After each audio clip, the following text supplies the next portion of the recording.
Sir এরকম বলা হয় যে এমিলি সেঙ্কেল বা এরা কোনোদিন ইন্ডিয়ান গভর্নমেন্ট থেকে কোনো রকম হেল্প নেয়নি, কোনো রকম টাকার দিক থেকে বা অন্য কোনো হেল্প নেয়নি। ইভেন এমিলি সেঙ্কেল কোনোদিন ইন্ডিয়াতেও আসেনি। তো এই ব্যাপারে আপনার কি মত? এটা ফ্যাক্ট, এমিলি সেঙ্কেল কখনো ভারতবর্ষে আসেনি। এটা নিয়ে অনেক বিশ্লেষণ হতে পারে। সেটা এক সময় কেন আসেননি এটা তার মনের কথা, তো বিশ্লেষণ করাটা হবে ইনডিরেক্টলি বলা, সেটা পরে আলোচনা করা যাবে।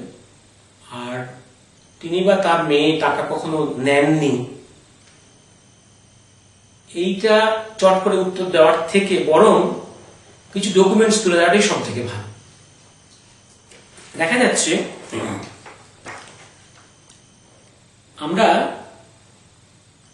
1952-53-54-তে যখন prime minister mister Nehru, Nehru, তার কিছু ফাইলস পেয়েছিলাম, অফিসিয়াল ফাইলস। সেই 52 থেকে 53-54 সালে আমরা দেখতে পাচ্ছি নেহেরু নিজে ইউরোপে টাকা পাঠাচ্ছেন ফর এমিলি এন্ড অনিতা। শুধু তাই নয়, একটা এফিডেভিট করা হচ্ছে 2 লক্ষ টাকা তার নামে, অনিতার নামে জমা দেওয়ার জন্য ট্রাস্ট ডিড। সেই ট্রাস্ট ডিডের কো ট্রাস্টি তখনকার ওয়েস্ট বেঙ্গলের চিফ মিনিস্টার ডক্টর বিসি রায়। এগুলো পাঠানো হয়েছে। তাহলে কি এগুলো পাঠানো হয়েছিল জোর করে, না রিসিভ করেননি? সে উত্তরটা ডিরেক্টলি আজকে দিচ্ছি না, ইনডিরেক্টলি অন্য একটা উত্তর দিচ্ছি। সেটা হচ্ছে একটা চিঠি পাচ্ছি, ললিতা বোস, অর্থাৎ সুভাষচন্দ্রের এক ভাইজি, উনি ইউরোপ থেকে ফিরে এসে নেহরুকে চিঠি করছেন যে ওরা কয়েক মাস টাকা পায়নি।